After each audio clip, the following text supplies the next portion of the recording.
I'll now move on to our next presenter, who arrived minus his luggage, but he's still here and we're happy to see him. In charge of the European Grid Initiative, please welcome Yannick. For the next, I hope, equally short time, Yannick.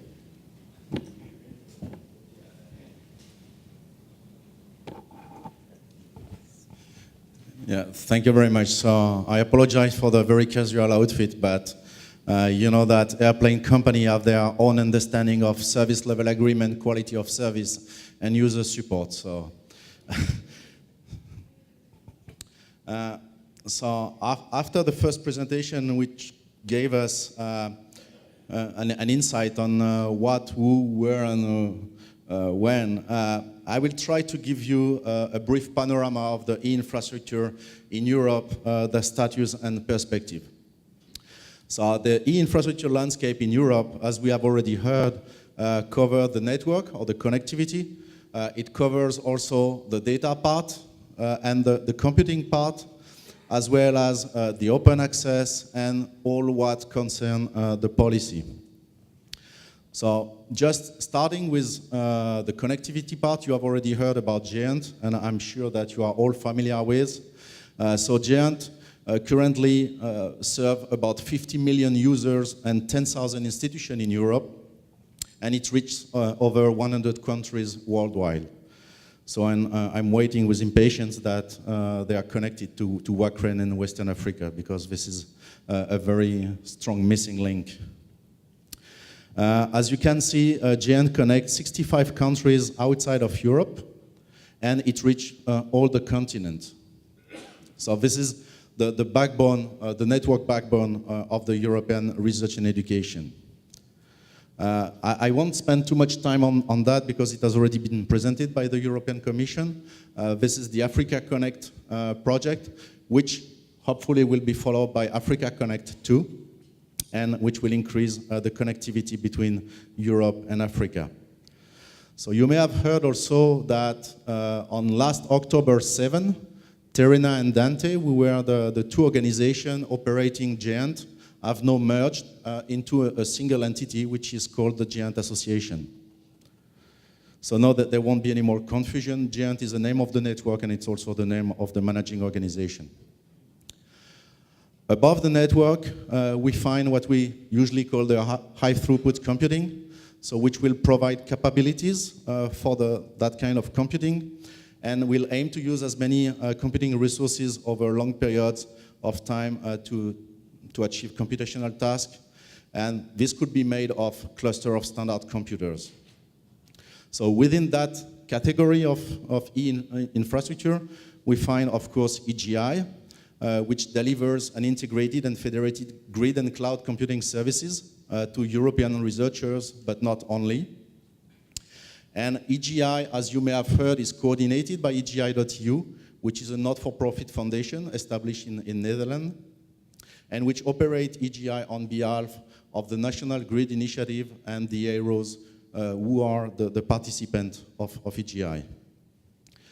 So EGI so far is present in about 40 countries and federate 350 resource centers, slightly more. So we have about, the figures are a bit outdated, but we have roughly 500,000 cores of capacities with about 200 petabytes of disk and 100 petabytes of tapes. So we also have several MOU who have been signed mostly thanks to the activity of Chain and Chainred's series of projects with Arabia, Africa, Latin America, China, India, and the one with Canada is under finalization. Beside EGI, you have another initiative which is called Helix Nebula, which provides a cloud marketplace operated by commercial provider to serve some big research communities.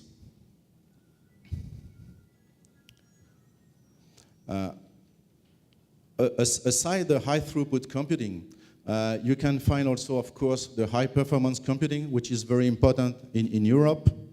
And the main one that you probably have heard about is called PRACE. And PRACE has more than 500 million funding for the period 2010-2015. It gathered 25 member states, including 4 hosting members, and it's about 15 petaflop per second as a peak performance. And so far, they have trained about 3,000 people. So looking more in detail, so this is 6 supercomputers in Europe, hosted by 4 countries. And PRACE has awarded 346 scientific projects based on their scientific excellence, and has given about 9.2 billion computing hours. Of course, computing facilities are meaningless without any data, and data are useless without any computing facilities. So in the area of what we call data infrastructure, which aim to provide the data services and the tools for handling the data, as well as giving access to the knowledge which get out of that work on the data, we have 2 major infrastructure. One which deal directly with the data, the other one which deal with the open access to the data. So the first one is called UDAT, that you may have heard about as well. So UDAT mission is to fill the gap and to provide a set of services to help the research infrastructure to manage their growing amount of data. Oh, sorry, I have the animation, I should have deleted them. So UDAT offer a certain number of services that you can find here. So far you have B2Find, B2Safe, B2Share, and B2Stage, which are different services allowing you to manipulate or access the data. In the area of the open access, you have OpenAir infrastructure, which is a policy-driven project, and which aim to support and favor the access to publication and result.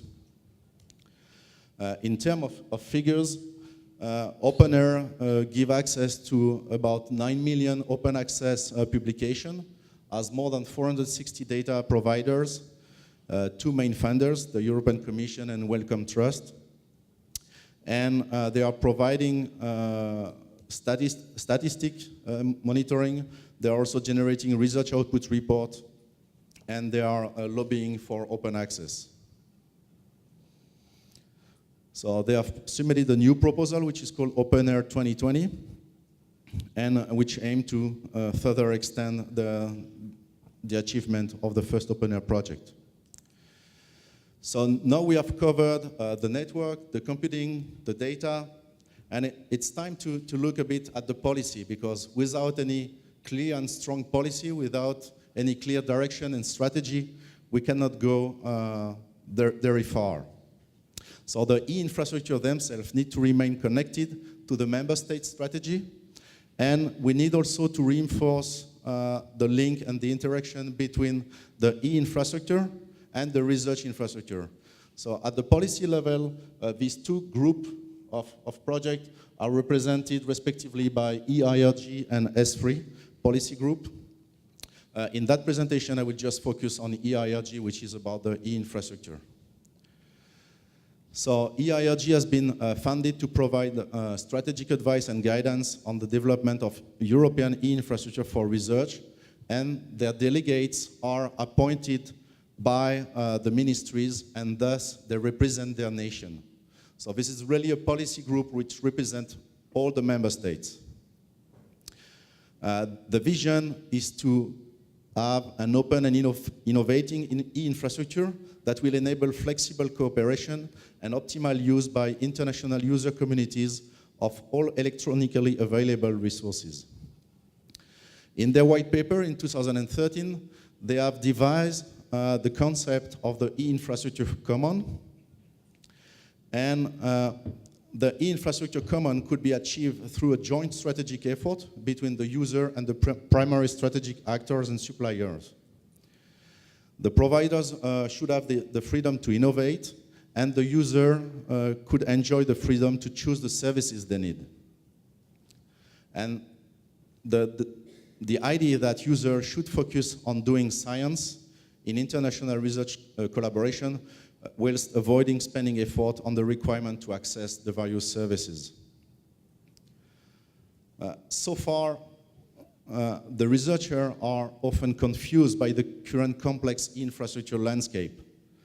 And we all agree that we can do better, but this takes more time and more money.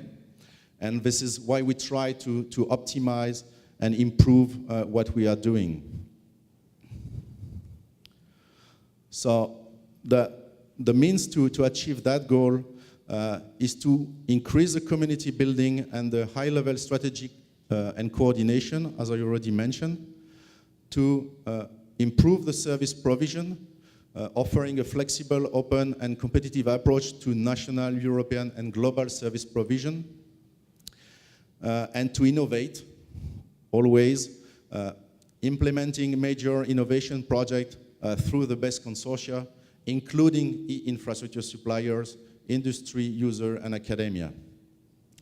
In order to move toward that direction, we have submitted last September a proposal to one of the European Commission call.